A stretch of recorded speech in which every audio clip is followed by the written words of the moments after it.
Hi friends, welcome to మన Bommarillu. Upcoming రివ్యూలోకి వెళ్ళిపోదాం. భూమి శారదని కన్విన్స్ చేయడానికి టెంపుల్కి వెళ్ళి శారదని చాలా కన్విన్స్ చేయడానికి ట్రై చేస్తూ ఉంటుంది. మీరు చెప్తే ఆయన ఖచ్చితంగా వింటారు. నేను రేపు దత్తత కార్యక్రమానికి వెళ్ళాలి, నన్ను ఉద్యోగం నుండి తీసేయద్దు అని బ్రతిమలాడుతూ ఉంటుంది భూమి. చూడు భూమి, నీ మనసులో ఏదైనా ఉంటే డైరెక్ట్గా గగన్కి చెప్పు, లేకపోతే నువ్వు మీ నాన్నతోనే ఉండు అంతే. రెండు పడవల మీద కాళ్ళు వేయాలని చూడొద్దు, అది ఎప్పటికైనా ప్రమాదమే. నువ్వు ఏం చెప్పాలనుకుంటే అది మనస్ఫూర్తిగా సూటిగా గగన్కే చెప్పేసే అని చెప్పి అక్కడి నుండి వెళ్ళిపోతుంది శారద. భూమి ఆలోచనలో పడుతుంది. ఇది ఇలా ఉండగా గగన్ ఆఫీస్కి బయలుదేరడానికి ఇంకా అలా బయటికి వస్తూ ఉంటాడు. పూరి చూస్తూ ఉంటుంది గగన్ వైపు. ఏంటి పూరి అలా చూస్తున్నావేంటి అని అడుగుతారు గగన్. ఏం లేదన్నయ్యా, బయటకు వెళ్తున్నావు కదా, హ్యాపీ జర్నీ అని చెప్తుంది. ఏంట్రా ఇవాళ కొత్తగా మాట్లాడుతున్నావేంటి? ఓకే నేను వెళ్తాను, నువ్వు జాగ్రత్తగా ఉండు అని ఇంకా గగన్ అక్కడి వెళ్ళిపోతూ ఉంటారు. అన్నయ్య అని అంటుంది పూర్ణిమ. ఏంటి అని అడుగుతారు గగన్. అమ్మా నీతో ఏదో మాట్లాడాలి అంటుంది అని అడుగుతుంది పాపం పూర్ణిమ. అవునా అమ్మా, నువ్వు మాట్లాడాలంటే నాతో మాట్లాడొచ్చు కదా, ఎందుకు? పూరితో రికమెండేషన్ చెప్పమ్మా, ఏం మాట్లాడాలనుకుంటున్నావు అని అడుగుతారు గగన్. గగన్, నువ్వు ఆ భూమికి ఉద్యోగం ఇచ్చావంట కదరా, ఆ భూమి మనకి ఏమీ కాదు అని మనం అనుకున్నాం. అయినా నువ్వు ఆ భూమికి ఎందుకు ఉద్యోగం ఇవ్వాల్సి వచ్చింది అని అడుగుతారు శారద. ఇంకా గగన్, అమ్మా ఒకటి మాత్రం నిజం, భూమికి నేను ఎందుకు ఉద్యోగం ఇచ్చాను అంటే తను నేను అడిగిన ప్రశ్నలన్నిటికీ సమాధానాలు కరెక్ట్గా చెప్పింది. అది మాత్రమే కాదు, తన ప్రాణాలకి తెగించి నన్ను భూమి కాపాడింది. అందుకే తనకి నేను ఎలాగైనా కృతజ్ఞత చెప్పాలి అనుకున్నాను. తన్ని పెళ్లి చేసుకొని మహారాణిలా చూసుకొని ఆ కృతజ్ఞతని నిలుపుకోవాలి అనుకున్నాను. కానీ భూమి నన్ను ప్రేమించలేదు, అందుకే ఆ కృతజ్ఞతని ఇలా చూపిస్తున్నాను అని చెప్తారు గగన్. గగన్, నువ్వన్నది నిజమేరా, నీ వైపు నుండి ఎలాంటి తప్పు లేదు. కానీ ఒక్కసారి ఆలోచించు, భూమికి నువ్వంటే ఇష్టం లేకుండానే భూమి నీ దగ్గరికి జాబ్కి జాయిన్ అయిందా? అయినా వాళ్ళ నాన్నంటే భూమికి చాలా ఇష్టమని చెప్తుంది. అలాంటిది ఆయన్ని వదిలేసి ఆయనకి తెలియకుండా నీకు జాబ్ చెప్పాలి అనుకుంటుంది, నీ దగ్గరికి రావాలనుకుంటుంది, నువ్వు ఎలా ఉన్నావా అని రోజు చూడాలి అనుకుంటుంది. దీనికి కారణం ఏంటి? నీపై భూమికి ప్రేమ లేదంటావా అని అడుగుతారు శారద. శారద మాటలకి ఒక్కసారిగా షాక్ అయిపోతారనమాట గగన్. అమ్మా నువ్వు ఎందుకు ఇలా మాట్లాడుతున్నావు సడన్గా అని అడుగుతారు గగన్. నేను నిజమే మాట్లాడుతున్నాను గగన్, కేవలం నన్ను మాత్రమే కాదు, నువ్వు ఆలోచించుకొని చెప్పు, బాగా ఆలోచించు. అసలు భూమి నీ దగ్గర ఉద్యోగం చేయాల్సిన అవసరం ఏముంది? తనకి నీపై ప్రేమ లేకపోతే చేయాల్సిన అవసరం లేదు కదా. ఇది ఆలోచించి చాలు అని చెప్పి ఇంకా అలా అక్కడి నుండి వెళ్ళిపోతారు శారద. ఇంకా గగన్ కార్ డ్రైవ్ చేస్తూ ఆలోచిస్తూ ఉంటారనమాట. నిజమే కదా, ఎందుకు భూమి నన్ను ప్రేమించకపోయినా నా దగ్గరికి రావాలనుకుంటుంది, నాతోనే ఉండాలనుకుంటుంది? నిజంగా భూమి నన్ను ప్రేమిస్తుందా అని అడుగుతూ తన మనసును తనే అడుగుతూ ఇంకా గగన్ అయితే అయోమయంగా ఉంటారు. ఎందుకు? ఆ భూమి ఫ్రెండ్ ధరణి ఉంది కదా, ఆ ధరణికి కాల్ చేసి కనుక్కుందాం అని చెప్పి ఇంకలా ధరణికి కాల్ చేస్తాడు గగన్. అప్పుడే కరెక్ట్గా భూమి అటు ఇటు తిరుగుతూ, ఇప్పుడు నేనేం చేయాలి? ఆయనేమో నాకు సెలవు ఇవ్వను అంటున్నారు, ఇవ్వకపోతే నేనేం చేయగలను అని ఆలోచిస్తూ పాపం చాలా బాధపడుతూ ఉంటుందన్నమాట. అలా ఇంకా భూమి కరెక్ట్గా అప్పుడే గగన్ ఫోన్ రావడంతో ఇంకా గగన్ ఫోన్ లిఫ్ట్ చేసి హ్యాపీగా హలో అని అంటుంది భూమి. తలతిక్క అని అంటారు గగన్. తైతక్క అని ఒక్కసారిగా ఇంకా షాక్లో ఉండిపోతుందన్నమాట భూమి. అయ్యయ్యో, నా చీరని అడ్డు పెట్టుకోకుండా నేను మాట్లాడేశానే, ఈయన కనిపెట్టేసి ఉంటారు, ఇప్పుడు ఏం చేయాలి అని కాల్ కట్ చేసేస్తుంది భూమి. ఏంటి గొంతు భూమి ఇదిలా ఉంది? భూమి ధరణి ఫోన్లో ఎందుకు మాట్లాడుతుంది? అంటే భూమి ధరణి ఇప్పుడు ఒకే దగ్గర ఉన్నారా? లేకపోతే భూమి ధరణి ఒక్కరేనా? ఇదేదో అనుమానించాల్సిన విషయంలా ఉంది. ఖచ్చితంగా మళ్ళీ ఫోన్ చేయాలి అని గగన్ మళ్ళీ ఫోన్ చేస్తారు. మళ్ళీ ఫోన్ చేసేసరికి భూమి కూల్ కూల్, ఏమీ అవ్వదు, కాస్త మేనేజ్ చేయాలి అని ఇంకా అలా కూల్ అయ్యి హలో ఏంటి బాస్ అని అడుగుతుంది భూమి. హే, ఇందాక మాట్లాడింది నువ్వు కాదు కదా, నీ ఫ్రెండ్ భూమి కదా, తన్ని పక్కనే ఉంది, ఏది భూమికి ఒకసారి ఫోన్ ఇవ్వు అని అంటారు గగన్. ఏంటి భూమినా ఇక్కడ? ఏంటి బాస్ ఏమనుకుంటున్నావు నువ్వు? ఇక్కడ ఎవ్వరూ లేరు, నేనే ఉన్నాను. అయినా భూమి మా ఇంటికి ఇప్పుడు ఎందుకు వస్తుంది? అది దత్తత కార్యక్రమంలో పాల్గొనాలి కదా అని అంటుంది ధరణిలా భూమి. అవును నిజమే, మరి నాకు అచ్చం భూమి వాయిస్ లాగే వినపడిందే అని అంటారు గగన్. ఓహో, నాకు అర్థమైపోయింది బాస్, నువ్వు భూమిని ఇంకా మర్చిపోలేకపోతున్నావు, భూమిని ప్రాణానికి ప్రాణంగా ప్రేమిస్తున్నావు, అందుకే నీకు నేను మాట్లాడినా భూమి మాట్లాడినట్టే అనిపిస్తుంది, అంతే కదా అని అంటుంది భూమి. హే షటప్, నేను అలా ఎందుకు అనుకుంటాను? నో, అలాంటిదేమీ లేదు, నేను భూమిని మర్చిపోయాను అని అంటారు గగన్. లేదు బాస్, నాకు ఇప్పుడు అర్థమైంది బాస్, మీరేదో తనకి లిటిగేషన్ పెట్టారంట కదా, దత్తత కార్యక్రమానికి ఉంటే అక్కడే ఉండిపో, లేకపోతే జాబ్కి రావద్దు అన్నారంట. అర్థమైంది, మీరు భూమిని ఇంకా ప్రేమిస్తున్నారు కాబట్టే భూమి మీకు ఎక్కడ మళ్ళీ దగ్గరైపోతుందేమోనని మీరు భూమిని దూరం పెట్టాలనుకుంటున్నారు. అది కుదరక ఈ దత్తత వంక పెట్టుకొని భూమిని పీకి పారేయాలి అనుకుంటున్నారు, అంతే కదా అని అంటుంది భూమి. హే, నా గురించి తెలుసుకొని మాట్లాడు, ఈ గగన్ది అలాంటి క్యారెక్టర్ కాదు అని అంటారు గగన్. అలాంటప్పుడు తన్ని తీసేయాలని ఎందుకు అనుకుంటున్నావు బాస్? తన్ని ఉంటే ఇప్పుడు ఏంటి మీ ప్రాబ్లం చెప్పు? తను ప్రశాంతంగా జాబ్ చేసుకోవాలనుకుంటుంది, కానీ నువ్వు మాత్రం తీసేస్తాను అంటున్నావు. తప్పు కదా బాస్, తను ఏదైనా తప్పు చేస్తే తీసేయండి జాబ్ని, నేనేం పర్లేదు, కానీ తను తప్పు చేయకుండా తీసే ఉద్దేశం ఎవ్వరికీ లేదు, ఎవ్వరికీ ఉండకూడదు అని చెప్తుంది భూమి. ఇంకా అలా వింటాడనమాట గగన్. నిజమే, శరత్చంద్ర కూతురైతే నాకేంటి, ఏదైతే నాకేంటి, నాకు అసలు అవసరమే లేదు. నేను భూమిని చూసి ఉద్యోగం ఇచ్చాను, భూమికి ఉద్యోగం ఇచ్చానంతే. శరత్చంద్ర కూతురా ఎవరి కూతురా అని నేను చూసి ఇవ్వలేదు. కాబట్టి తన్ని ఈ బేసిస్ మీద జాబ్ నుండి తీయడం కరెక్ట్ కాదు అని చెప్పి ఇంకా కాల్ కట్ చేస్తాడు గగన్. అమ్మయ్యా, ఆయన కాల్ కట్ చేశారంటే ఖచ్చితంగా నాకు జాబ్ నుండి తీయరనమాట, ఎస్ అని డ్యాన్స్ వేస్తూ హ్యాపీగా ఫీల్ అవుతుంది భూమి. మువ్వా అని ఇంకప్పుడే చెర్రీ భూమి దగ్గరికి వస్తారు. మువ్వా, ఏంటి మువ్వా నువ్వు ఇంత సంతోషంగా ఉన్నావు, ఏం కావాలి, ఏం జరిగింది అని అడుగుతారు. ఏం లేదు చెర్రీ గారు, ఇంకొక 5 సెకండ్లలో మీకు ఫోన్ వస్తుంది చూడండి అని అంటుంది భూమి. కరెక్ట్గా ఇంకా గగన్ అలా ఫోన్ చేస్తారనమాట చెర్రీకి. చెర్రీ ఒక్కసారిగా షాక్ అయిపోతాడు. నిజమే మువ్వా, నువ్వు చెప్పినట్టే ఫోన్ వచ్చిందే అని అంటారు. ఆ ఫోన్ లిఫ్ట్ చేయండి, నాకు ఫోన్ ఇవ్వమని గగన్ గారు చెప్తారు అని అంటుంది భూమి.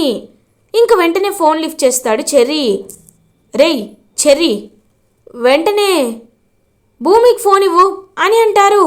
ఇంక భూమికి ఫోన్ ఇస్తాడనమాట చెర్రీ. ఇంక భూమి, హలో, ఏంటి, నన్ను తీసేస్తానన్నారు కదా, అలాంటప్పుడు ఎందుకు నాకు ఫోన్ చేశారు అని అడుగుతుంది భూమి.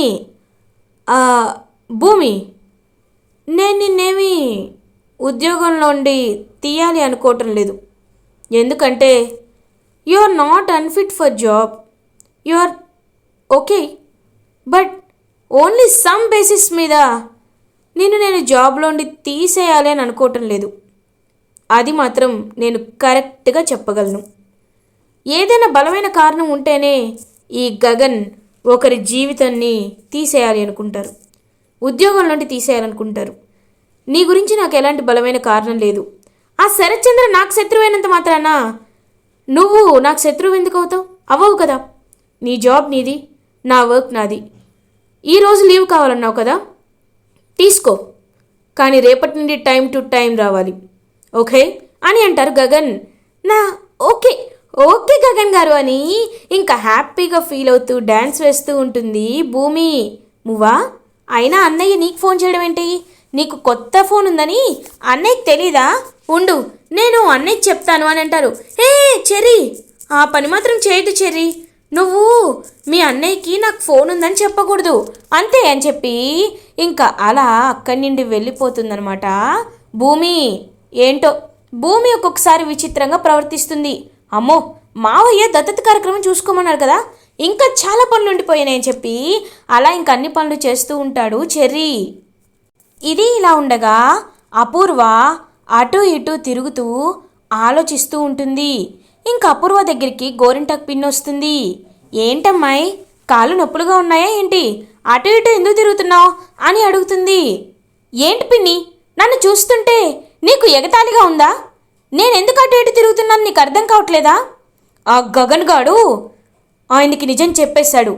ఈ నక్షత్ర ఏమో ఎప్పుడు ఏం చేస్తుందో ఎవరికీ అర్థం కావట్లేదు.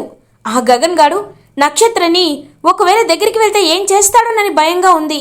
వాడు ఒకవేళ కిడ్నాప్ చేస్తే మనమేమీ చేయలేం కదా పిన్ని. వాడు ఒకవేళ డబ్బులు అడిగితే వాడిద క్యారెక్టర్ కాదనుకో, అయినా వాడు కిడ్నాప్ చేస్తే అప్పుడు మనం ఏం చేయలేం కదా పిన్ని అని టెన్షన్ పడుతూ ఉంటుంది అపూర్వ. ఓహో, అదా నీ భయం. చూడమ్మాయి, నువ్వు వాడిని చిన్నప్పటి నుండి చూస్తున్నావు, కానీ నేను కొన్ని రోజుల నుండే చూస్తున్నాను. నాకు వాడి గురించి బాగా తెలుసు. వాడు ఏదైనా మొహం మీదే మాట్లాడతాడు, అంతేకాని వెనకాల గోతులు తవ్వడం, వెనకాల మాట్లాడడం, వెనకాల పనులు చేయడం నీలా వాడికి చేత కాదు. కాబట్టి నువ్వు ఎలాంటి కంగారు పడద్దు. నక్షత్ర వాడి దగ్గరికి వెళ్ళనంతకాలం వాడు నక్షత్ర జోలికి రాడు. ఒకవేళ నక్షత్ర నీకు తెలియకుండా గగన్ని కలవాలని వెళ్తే మాత్రం చెప్పలేమమ్మాయి, నక్షత్రకి బుద్ధి రావాలని చంపేసినా చంపేస్తాడు అని అంటుంది గోరింటాకు పిన్ని. సరే అమ్మాయి, నక్షత్రని నువ్వు ఎలాగో మార్చలేకపోతున్నావు కాబట్టి శరత్చంద్ర వైపు నుండి తీసుకురా. నువ్వు మాట ఇచ్చావు కరెక్టే, కానీ ఆ మాటను నిలబెట్టుకునేలా గగన్ ఉండాలి కదా. కాబట్టి గగన్కి ఆయనకి మీ అల్లుడి గారికి శత్రుత్వం ఉండకూడదు అని చెప్పి నువ్వు భూమితో చెప్పేలా చెయ్యి అని చెప్పి ఇంకా అలా అక్కడి నుండి వెళ్ళిపోతుంది గోరింటాకు పిన్ని.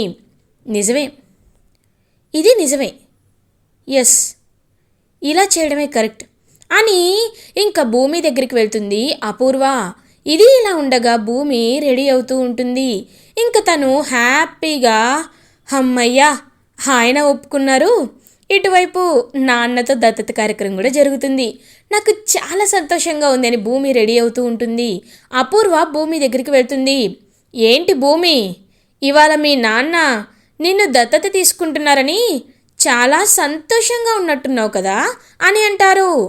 అవును, కానీ మీకిది నచ్చదు కదా అపూర్వ అని అంటుంది భూమి. కొన్నిసార్లు మనం ఏమీ చేయలేం, కొన్ని అలా జరిగిపోతూ ఉంటాయి, ఇది కూడా అంతే. కానీ ఒకటి, ఇప్పుడు నువ్వు ఆయన కూతురు అయిపోతున్నావు, ఇది ఇలాగే ఆగిపోతుంది అనుకుంటున్నావా? బావకి ఎప్పుడూ వాడిపై శత్రుత్వం ఉంటూనే ఉంటుంది. నాకు తెలుసు నీకు గగన్ అంటే ఇష్టమని, నువ్వు ఆ గగన్ని ప్రేమిస్తున్నావని, పెళ్ళి చేసుకోవాలనుకుంటున్నావని నాతో కూడా చెప్పావు కదా. అందుకే చెప్తున్నాను, నువ్వు ఏం చెప్పినా బావ వింటాడు కాబట్టి నువ్వు దత్తత తీసుకున్న వెంటనే బావకి ఆ గగన్ గాడి జోలికి వెళ్ళొద్దని, ఎంత పరిస్థితి వచ్చినా వాడి ప్రాణాలు తీయను అని మాట తీసుకో. అప్పుడు బావ వాడి జోలికి వెళ్ళడు, అప్పుడు గగన్ బ్రతుకుతాడు అని అంటుంది. ఇంకా అపూర్వ ఆలోచనలో పడుతుందన్నమాట భూమి. ఏంటి ఏంటి ఆలోచిస్తున్నావు అని అడుగుతుంది అపూర్వ. ఏం లేదు, మీరు ఇంత బాగా ఎందుకు మాట్లాడుతున్నారా అని ఆలోచిస్తున్నానంతే. మీరు చెప్పిన దానిలో మీకేం లాభం ఉందా అని ఆలోచిస్తున్నాను అని అంటుంది భూమి. చూడు భూమి, ఎవరిదైనా ప్రాణమే. నువ్వే చూసావు కదా ఆ రోజు హాస్పిటల్లో ఎంతో చెప్పాడు, కానీ నా కూతురు ప్రేమిస్తుందని చెప్పలేదు. అప్పటి నుండి వాడంటే నాకు కూడా అభిమానం వచ్చింది కాబట్టే చెప్తున్నాను, వాడి ప్రాణాలు కాపాడాలి, సరేనా అని ఇంకక్కడి నుండి వెళ్ళిపోతుంది అపూర్వ. ఈ అపూర్వ చెప్తే చెప్పింది కానీ కరెక్ట్గానే చెప్పింది. ఈ అపూర్వ చెప్పినట్టే నాన్న దగ్గర మాట తీసుకుంటే ఎప్పటికీ నాన్న ఆయన్ని చంపడానికి కానీ కొట్టడానికి కానీ వెళ్ళరు అని హ్యాపీగా ఫీల్ అవుతుంది భూమి. ఇది ఇలా ఉండగా వంశీ ఇందు మాట్లాడుకుంటూ ఉంటారు.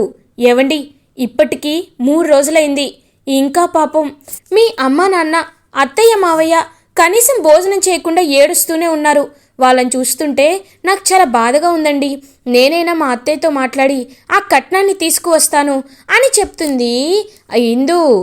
లేదు లేదు, వాళ్ళు కావాలనే ఓవర్ యాక్టింగ్ చేస్తున్నారు. ఇప్పుడు గనక బుక్ అయితే ఒకవేళ మీ అత్తయ్య అపూర్వ ఇవ్వకపోతే ఖచ్చితంగా మనం అనుకోకుండా బుక్ అయిపోతాం. అందుకే చెప్తున్నాను, ఇప్పుడే చెప్తున్నాను, నువ్వు అలాంటి తొందర ఏమీ పడద్దు, సరేనా అని అంటారు వంశీ. ఒరే వంశీ, ఏంట్రా 3 కోట్లు వచ్చినట్టే వచ్చి చేయి జారిపోయింది, వెళ్ళి పోలీస్ కంప్లైంట్ ఇద్దామంటే నువ్వు వద్దు వద్దు అంటున్నావు. ఎందుకురా? ఇవాళని ఏది ఏమైనా నేను వెళ్ళి పోలీస్ కంప్లైంట్ ఇస్తాం, మా డబ్బులని చెప్తాం, మాకు ఏదో ఒక విధంగా ఆస్తి అమ్మామని చెప్తాం, సరేనా అని అంటారు వంశీ వాళ్ళ అమ్మా నాన్న. అయ్యో నాన్న, మీకు ఎన్నిసార్లు చెప్పాలి నాన్న, వద్దు వద్దని చెప్తున్నాను కదా నాన్న అని అంటారు వంశీ.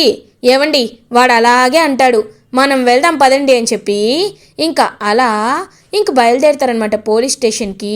వెంటనే వంశీ వాళ్ళ అమ్మా నాన్న, అయ్యో వీళ్ళేంటి నా మాట ఎంతకీ వినకుండా వెళ్ళిపోతున్నారు, లేదు లేదు వీళ్ళని ఎలా అయినా నేను ఆపాల్సిందే, నువ్వు జాగ్రత్తగా ఉండు, నేను వెళ్తానని చెప్పి ఇంకా అలా వాళ్ళని బైక్ ఫాలో అయ్యి వెళ్తూ ఉంటాడు వంశీ కూడా.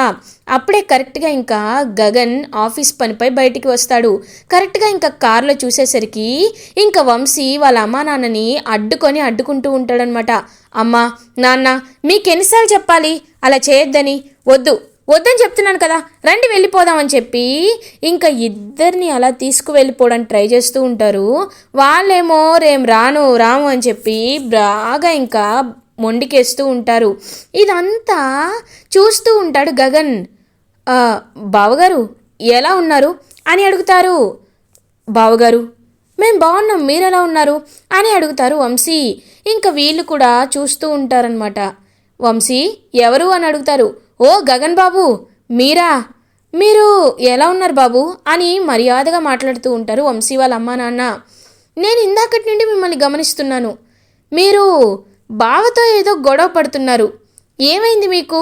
ఎనీ ప్రాబ్లం చెప్పండి, నేను సాల్వ్ చేస్తాను అని అంటాడు పాపం గగన్. అబ్బే అలాంటిదేమీ లేదు బావగారు, లేదు అని కవర్ చేసేస్తూ ఉంటాడు వంశీ. రే వంశీ, ఎందుకురా కవర్ చేస్తున్నావు? బాబు అడుగుతున్నాడు కదా. బాబు నీకు నిజం చెప్తున్నాను విను బాబు, మాకు అపూర్వ గారు 3 కోట్లు కట్నం ఇచ్చారు. ఆ కట్నాన్ని లెక్క పెట్టుకుందామని దాచేలోపే ఒక దొంగ వెధవ ఆ కట్నాన్ని మా డబ్బుల్ని తీసుకొని వెళ్ళిపోయాడు. ఇప్పుడు పోలీస్ స్టేషన్లో కంప్లైంట్ ఇద్దామంటే ఎంతకీ వీడు ఇవ్వద్దంటున్నాడు. మీరే చెప్పండి బాబు, డబ్బులు ఇవ్వాలా వద్దా? పోలీస్ కంప్లైంట్ ఇవ్వాలా వద్దా?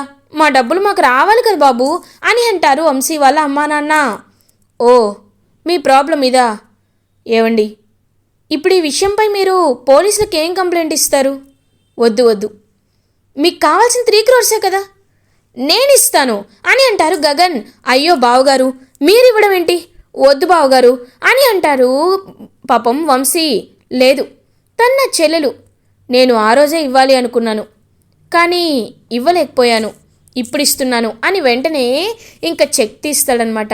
చెక్ తీసి అలా ఇంకా చెక్ని రాసిస్తాడు 3 crores గగన్. ఇంకా చాలా హ్యాపీగా ఫీల్ అవుతారు. హ్యాపీ అంటే హ్యాపీగా వంశీ వాళ్ళ అమ్మా నాన్న. మీరు నిజంగా చాలా మంచివారు బాబు, మీ సొంత చెల్లెలు కాకపోయినా మీరు ఇంత కట్నం ఇస్తున్నారు అని అంటారు. తను నా సొంత చెల్లెలు కాదని ఎవరన్నారు? నేను ఎప్పుడూ అలా అనుకోలేదు, ఎవరైనా నా చెల్లెలే అని హ్యాపీగా అక్కడి వెళ్ళిపోతాడు గగన్. ఇది ఇలా ఉండగా భూమి శరత్చంద్ర దగ్గరికి వస్తుంది. ఇంకా శరత్చంద్ర భూమి వైపు చూస్తూ, అమ్మ భూమి, ఇవాటితో నువ్వు నా కూతురైపోతున్నావు, నాకు చాలా సంతోషంగా ఉంది అని హ్యాపీగా ఇంకా అలా చూస్తూ ఉంటారనమాట శరత్చంద్ర. ఇంకా అలా దత్తత కార్యక్రమం అయితే ఈసారి చాలా సక్సెస్ఫుల్గా జరుగుతుంది. దత్తత కార్యక్రమం జరిగిన తర్వాత భూమి, నాన్న మీరు నాకు ఒక మాట ఇస్తారా అని అడుగుతుంది. భూమి, అదేంటమ్మా, నువ్వు నా కూతురు అయ్యాక నన్ను మొదటిసారి అడుగుతున్న కోరిక, నేను ఎందుకు ఇవ్వను? చెప్పమ్మా, ఏంటో చెప్పు, నేను ఖచ్చితంగా తీరుస్తాను అని అంటారు. నాన్న, ఇది మీరు కష్టంగానే అనుకోవచ్చు కానీ నేను నిజంగా అడుగుతున్నాను. నాన్న, గగన్ గారు మీకు ఎంత కోపం తెప్పించినా, గగన్ గారు మిమ్మల్ని ఎంతలా రెచ్చగొట్టినా మీరు మాత్రం గగన్ గారిని ఒక్క మాట కూడా అనకూడదు, ఆయన్ని ఎప్పుడూ చేసుకోకూడదు, ఆయన్ని చంపాలని అనుకోకూడదు అని అంటుంది భూమి. ఒక్కసారిగా శరత్చంద్ర షాక్ అయిపోతారు. ఏంటమ్మా భూమి, ఏంటి నువ్వు మాట్లాడేది? అలా అలా ఎలా అని అంటారు.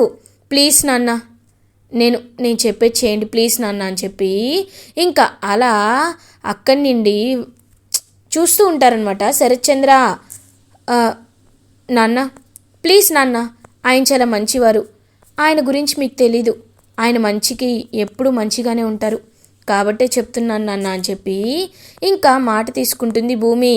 సరేమ్మా, నా కూతురు అడిగింది కాబట్టి నేను మాటిస్తున్నాను, ఆ గగన్ గాడి జోలికి నేను వెళ్ళను, ఆ గగన్ గాడిని ఎప్పుడు నేను కొట్టాలని కానీ చంపాలని కానీ ప్రయత్నించను, సరేనా అని ఇంకా అలా అక్కడి నుండి వెళ్ళిపోతారు శరత్చంద్ర.